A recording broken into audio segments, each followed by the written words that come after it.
Yang mulia, kalau saya bicarakan ini, keamanan saya juga terjamin ya. Kalau saya tidak bermaksud untuk menjelekan instansi masyarakatan gitu ya. Ini kita harus diminta aja gitu. Mau kita menjelekkan, mau kita menceritakan, beda. Kalau menceritakan kan kita cerita aja, masalah jelek apa enggak itu kan pendapat orang.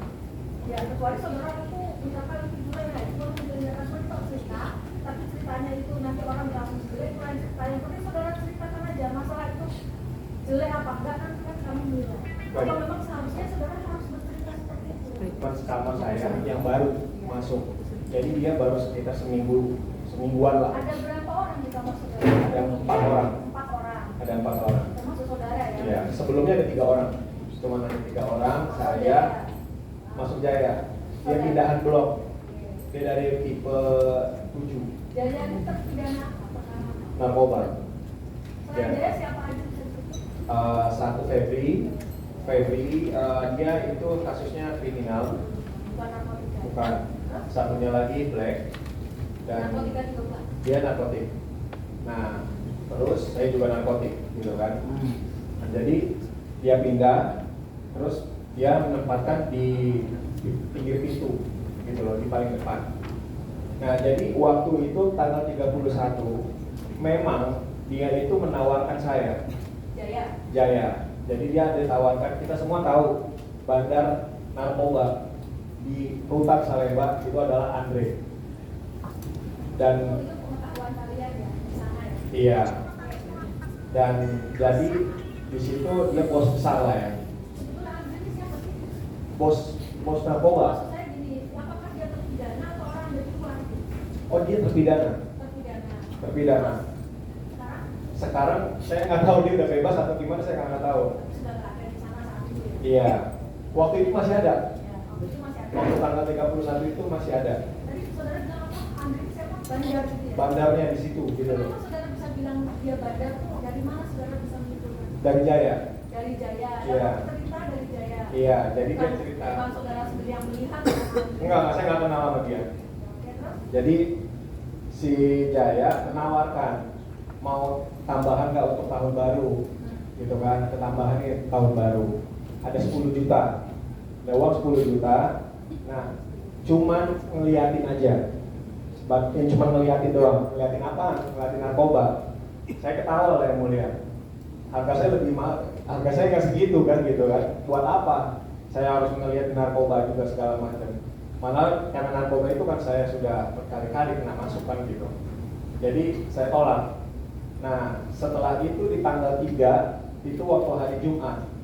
Dan di hari Jumat itu setelah pulang sholat Jumat, saya ngeliat dia nih.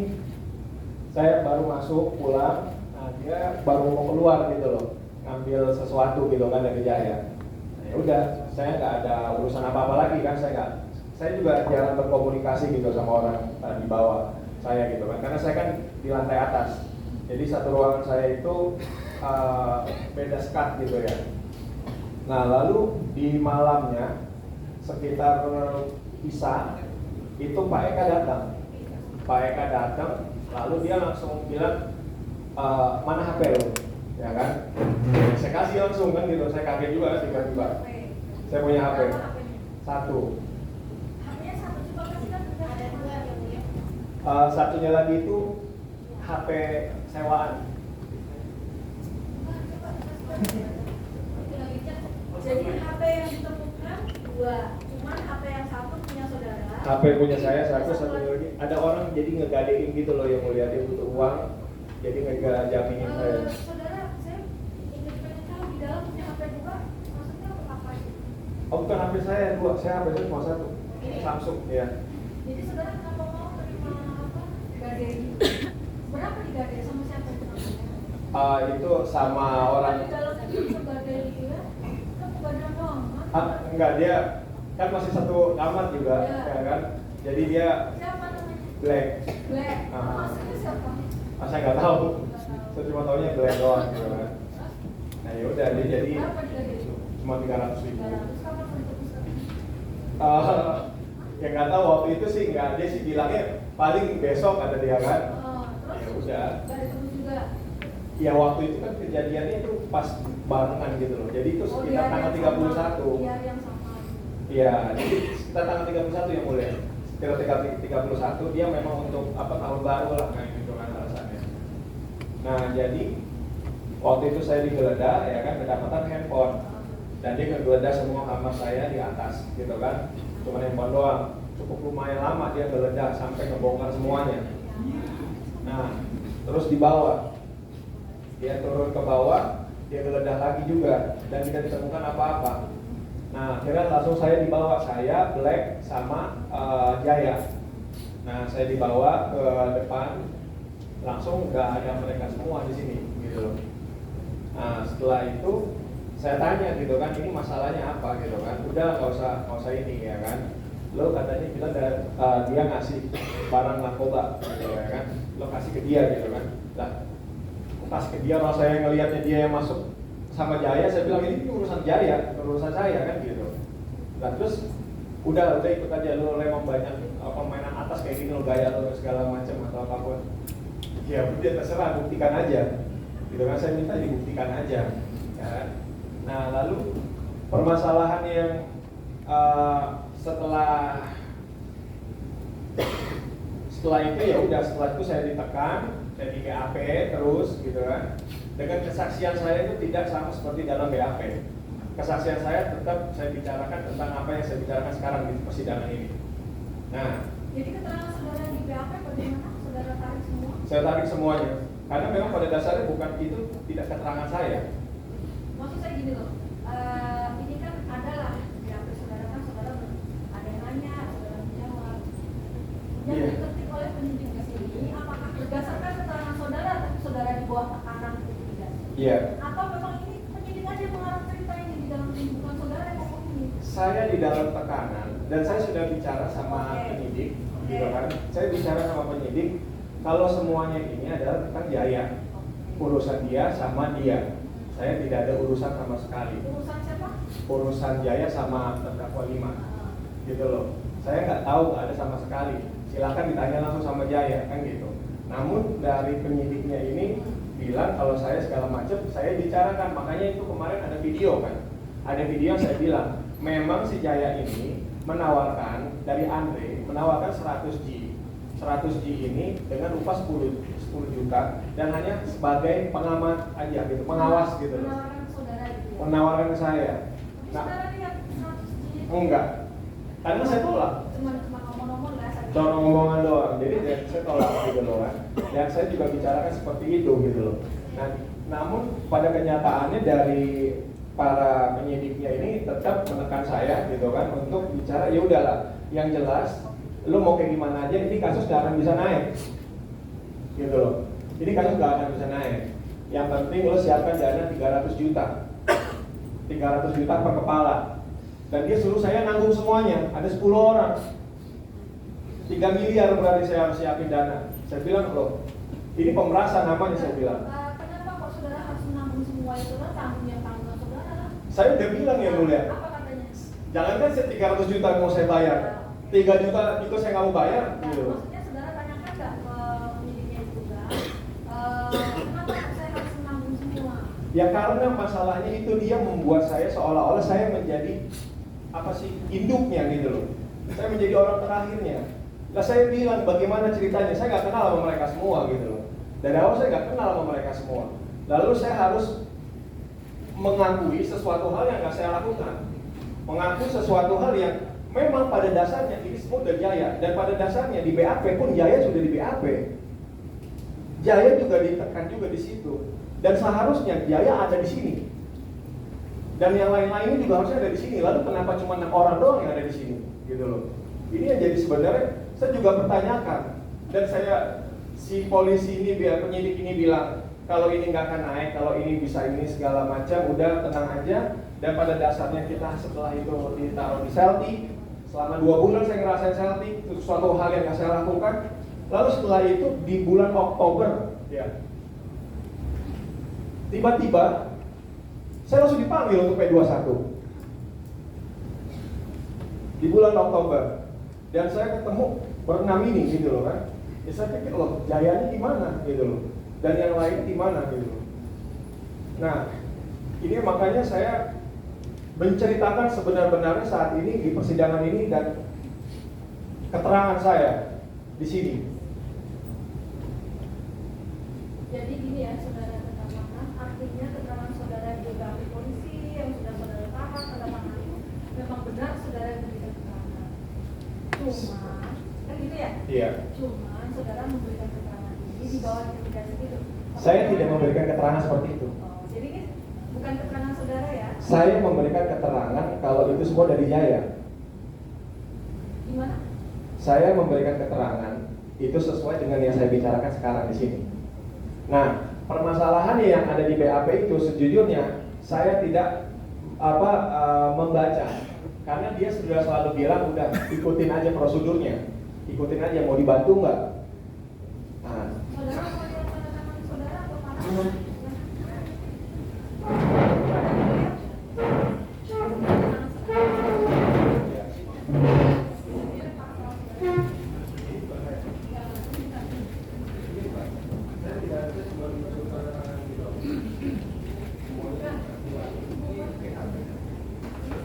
saya nggak ada, saya nggak didampingin sama pengacara sama sekali.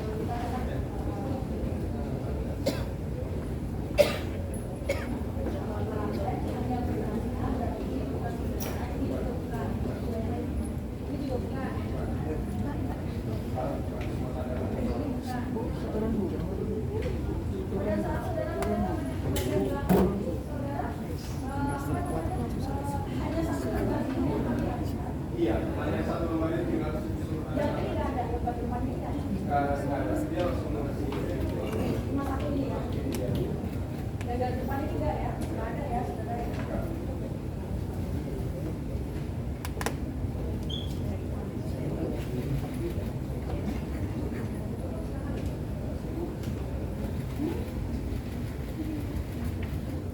Setelah ini, penasihat hukum saudara juga dapat kan ya, keterangan saudara di BAP ini kan dapat. Dan mungkin juga penasihat hukum saudara sudah menginfokan ke saudara ininya apa sih di BAP saudara ini isinya apa? Iya. Yang saya sesalkan itu waktu di saat saya diintimidasi oleh penyidik ini, saya sudah mengatakan untuk saya menghubungi pengacara saya. Saya hubungi lawyer saya bilang gitu kan, karena saya memang dari awal juga bersama Om John gitu loh, sebagai lawyer saya. Nah, tapi permasalahannya, lu kalau mau bicara ngomong sama lawyer, berarti lu maunya ini lanjut nih, mau diperkarain bener-bener nih, gue bikin nih bener-bener lo mendem di dalam penjara puluhan tahun, kata dia kan. Nah, Saya bilang itu siapa? penyidiknya, Siapa namanya? saya nggak kenal penyidiknya, cuma yang jelas itu Kanit ya, kacamata, yang pakai kacamata. Sama. Mungkin dia sekarang lagi nonton kali ya kan, biar dia dengar sekalian dari bawah untuk sini. Sama dengan yang lain ya, berarti ya. Yang penyidik sama ya. Apa orang yang beda? Sama. Sama. Beda kan nggak sama.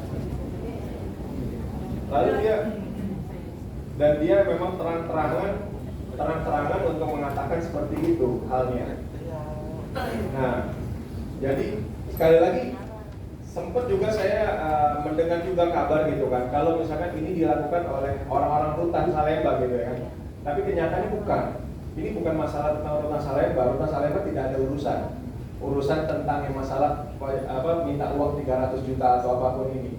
Melainkan ini langsung dari oknum Polsek Cempaka Putih gitu, dari penyidik ya, oknum. Saya nggak bicara tentang instansi besar ini. Kalau yang kan kita ngomongin masalah sabu tadi ya. Kalau yang ganja ini bagaimana? Ganja ini gimana? Genting ganja itu. Ini hal yang juga lucu yang mulia. Waktu saya kan sudah digeledah di situ, dan saya udah dibawa tidak ada apa-apa, saya dibawa udah. Lalu setelah saya lagi dalam interogasi tertekan di situ, tiba-tiba Pak Eka datang, langsung bawa itu barang apa? Ganja dan itu. Bawa itu ditemukan, katanya dibilang di atas kamar, di atas pintu ventilasi. Ya, di situ ditemukan di atas ventilasi. Lah, yang saya tanya, saya sama Pak Eka gitu kan, Pak Eka kenapa bisa menyebut saya? Pak Eka, adakah saya kayak kemarin seperti yang saya tanyakan sama Pak Eka gitu ya kan? Apakah saksi ada saya di situ, dan dia bilangnya lupa. Nah terus saya bilang, itu bukan punya saya. Nah lalu dia bilang, pokoknya ini ketemu di atas ventilasi pintu kamar. Nah bagaimana sekarang logikanya ventilasi kamar, sedangkan ini kan dapet kayak gini, pintu langsung gitu loh kan, dan nggak ada celah untuk naruh itu segala macam. Saya udah bilang, dan kenapa harus saya? Kenapa harus saya? Mentang-mentang saya public figure, kenapa harus saya kayak gitu kan? Jelas-jelas di situ ada 3 orang yang lain gitu loh. Saudara terdakwa, saudara sebelumnya divonis karena Perkara narkotika, penyalahgunaan narkotika. Artinya saudara itu menggunakan salah. Menggunakan. Dulu ya mulia, bukan di sekarang ya. Ya, oke. Sebagaimana kita ketahui, saudara sudah 3 kali. 3 kali saya penyalahgunaan. Kenapa ini apa namanya? Saya tidak tahu. Seorang penyalahguna, pengguna, saudara kecanduan nggak? Saya kecanduan yang mulia. Sejujurnya saya bentuknya kecanduan itu apa? Ya mohon maaf ya kalau itu kan dulu sampai berpusat itu kan peron ya. iya berbeda. Kalau saudara gimana sih kecanduan saudara beda? Oke.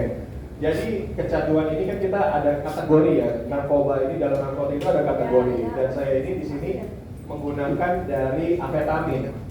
Amfetamin saya bicara sabu atau sabu dibilangnya. Nah jadi amfetamin ini memang ya itu Apa yang saudara common. rasakan sehingga saudara mengatakan saya kecanduan? Apa yang saudara rasakan? Yang saya rasakan itu ya karena memang saya pakai untuk Kalau nggak pakai terus kayak berasa nggak bisa nafkah, kan saudara gimana rasanya? inilah yang jahatnya narkoba yang mulia. Iya. Ketika udah 1 kali kena, narkoba itu kan adalah penyakit otak kronis yang mulia. Jadi itu akan timbul lagi gitu loh. Nah dan di situ, di saat saya memakai itu, memang waktu itu saya pakai untuk bekerja kan. Ya. Dan nggak cuma saya doang, hampir semua juga, artis-artis rata-rata juga memakai kan gitu. Ya, oke, enggak, pertanyaan saya adalah apa yang saudara rasakan ketika saudara kecanduan itu? Hah? Apa yang saudara rasakan ketika saudara kecanduan itu sehingga saudara akhirnya pakai apa yang saudara rasakan? Yang saya rasakan ya tidak ada rasa apa-apa. Maksudnya kayak cerita-cerita di kalau saudara bersama Oh enggak, itu kan saudara kejang-kejang atau enggak. Sejujurnya itu semua hanya sugesti yang mulia. Jadi hanya sugesti, dan kenyataannya saya selalu menyepelekan. Saya akui kesalahan saya adalah selalu menyepelekan. artinya ketika saudara itu tidak menggunakan narkotika, saudara dulu menggunakan narkotika apa? Dulu ya, apa yang saudara gunakan? Pertama kali saya memakai ganja. Ganja. Terus pernah apa lagi? Dulu ya? Saya memakai ganja, lalu setelah itu saya memakai amfetamin ini. Sabu. Ya, sabu ini kan memang sebenarnya bahasa amfetamin ini kan untuk dopamin ya, dopamin endorfin kita gitu loh kan di dalam tubuh. Jadi saya pas ya kesalahan dari lingkungan saya pakai gitu. Selain dua itu ada lagi ekstasi ya kita? Enggak, saya nggak pakai itu. Ekstasi atau heroin. Enggak, saya nggak pakai itu. Dari ganja dan sabu itu, kan saudara gini ya, saudara sudah pernah di itu masuk lagi gara-gara Direhab. pakai lagi gara-gara direhab gara-gara itu. Iya. Apa sih yang membuat saudara kok nggak bisa melepaskan diri dari kecanduan saudara itu apa? Saya ingin tahu perasaan saudara apa? Saudara melakukan saudara candu dan saudara harus kembali lagi ke lubang yang sama. Nafsu yang mulia. Hah? Nafsu. Tapi kalau misalkan saudara nggak menggunakan nggak apa-apa, atau saudara Seperti sekarang saya nggak ada masalah yang mulia. Saya sehat gitu loh. saudara sesek gitu nggak? Enggak. Makanya itu adalah kebodohan saya akui. Artinya saudara kalau nggak menggunakan nggak apa-apa ya? Nggak ada masalah sama sekali, tapi ketakutan. Inilah ketakutan ketika para pengguna ini gitu loh. Ketika dia sudah berhenti dari zat, putus zat, memang ada rasa yang berbeda. Rasa yang berbeda ya contohnya kayak ya demam, ya terus juga ada rasa insecure dan ketakutan, kegelisahan psikologis. Karena kan memang tidak. Amfetamin ini kan memang menyasarnya itu kan kepada psikis gitu loh. Saudara terakhir kali menggunakan sabu kapan? Setahun yang lalu ya mulai. Setahun yang lalu gimana? Sudah 2 tahun maksudnya. 2 tahun. Gimana saudara perkara yang lama? Di perkara yang lama. Berarti selama 2 tahun terakhir saudara tidak melakukan sabu. Tidak, saya sudah berjanji untuk tidak melakukan karena Artinya saudara baik-baik saja. saya baik-baik saja. Saudara tidak ketagihan. Iya. Enggak ada itu, enggak ada. Itu di film-film mungkin di hiperbola Ya, kan. itu makanya saya bertanya, karena saya nggak pernah menggunakan, jadi saya nanya sama orang yang menggunakan. Iya. Di sini ada lagi yang menggunakan yang lain, yang pernah menggunakan. Akuin aja, ngaku. Ini pada takut semua, kenapa sih? Dulu menggunakan juga. Terus saudara apa menggunakan? Rasanya gimana kalau nggak makan? Nah, kalau nggak pakai Hmm. panas dingin.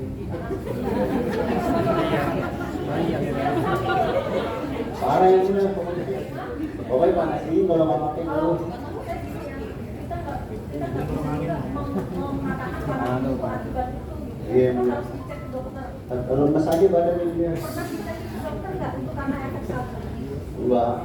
Karena kalau panas dingin saya pun juga kadang panas dingin, Iya. ya kan? Berarti nggak kecanduan ya? Enggak yang benar. Nggak konsumsi sabun itu oke ya? Kapan terakhir kali konsumsi sabun? Terakhir udah lama yang mulai sekitar setahun lebih lah. Setahun lebih. Ya. Selama setahun lebih sampai dengan sekarang saudara tidak menggunakan? Tidak yang mulia. Dan nggak apa-apa? Alhamdulillah. Nggak sampai masuk rumah sakit? Enggak yang mulia. Kalau terdakwa ini pakai juga? Kapan saudara pakai terakhir kali? Sekitar 1,5 tahun. 1 tahun setengah. Iya, pas terakhir saya sebelum ditangkap yang perkara pertama. Sebelum ditangkap perkara yang pertama. Selama saudara tidak menggunakan sabun, nggak apa-apa badan saudara? Enggak apa-apa ya, mulia. Nggak saudara marah-marah atau Enggak. Ya bisa saya sampaikan apa yang saya tahu semuanya dan saya rasakan semuanya yang mulia. Saya lebihkan dan saya kurangi, dan saya minta juga memang di BAP itu saya cabut gitu, karena memang tidak sesuai dengan apa yang terjadi, dan saya juga tidak mendapatkan diberikan kesempatan membaca atau melihat dan menghadirkan pengacara saya untuk mendampingi saya. Jadi saya berharap juga yang mulia bisa juga untuk dilihat juga salah satunya penindasan, penganiayaan yang terjadi oleh oknum, intimidasi oleh oknum ini, untuk dihadirkan CCTV dari pihak Rutan Salemba agar menjadi bukti kalau nggak saya ngomong doang gitu loh, ya kan, biar saya nggak ngomong doang, dihadirkan itu. Lalu juga kalau di rutan itu ada CCTV-nya nggak sih? ada, saya udah bilang sama ini ada CCTV loh Pak, Di dalam kamar ada juga? di lorong, Di lorong? Di dalam nggak ada? di dalam nggak ada. Nah tapi sebenarnya penggeledahan itu dia ngevideoin Siapa? orang rutan apa sih Pak Eka yang kemarin Saksi ini. kemarin itu. Iya, dia ngevideoin dan dia menunjukkan sendiri ke saya kalau memang tidak ada apa-apa. Makanya dia balik lagi pergi. Nah terus tiba-tiba dia datang entah dari mana gitu kan, dia langsung bilang seperti itu, gitu loh. Makanya tadi kalau itu bisa yang mulia bisa dihadirkan dari CCTV tadi atas penindasan kita, gitu loh. Intimidasi kita, gitu. Dan kalau untuk masalah Rutan Salemba sekali lagi gitu kan, saya tidak mau menjelaskan dari instansi karena memang perbedaan gitu ya. Ini adalah pengalaman pertama saya di Rutan Salemba yang saya lihat gitu ya kan. Dan memang berbeda jauh dengan saat ini saya ada di lapas narkotika, yang mana memang betul-betul dia sangat menjaga steril sekali gitu loh. Bahkan HP pun juga nggak ada. Di lapas Pinang narkotika ini. Jadi memang saat ini saya juga berharap gitu kan dari saat ini gitu keterangan saya bisa jangan sampai jadi bawa lagi. Bukan saya bicara Nusa Kambangan ini tidak baik gitu ya. Mungkin tidak proporsional aja untuk saya gitu loh. Saya merasa saya lebih nyaman saat ini menjalankan hukuman saya, sisa saya yang sebentar lagi saya harus pulang tahun ini gitu loh. Di narkotik. Karena di narkotik lapas Salemba, lapas Cipinang, dia punya program satu-satunya lapas yang punya program narkotik rehabilitas di sana. Begitu yang mulia. Terima kasih.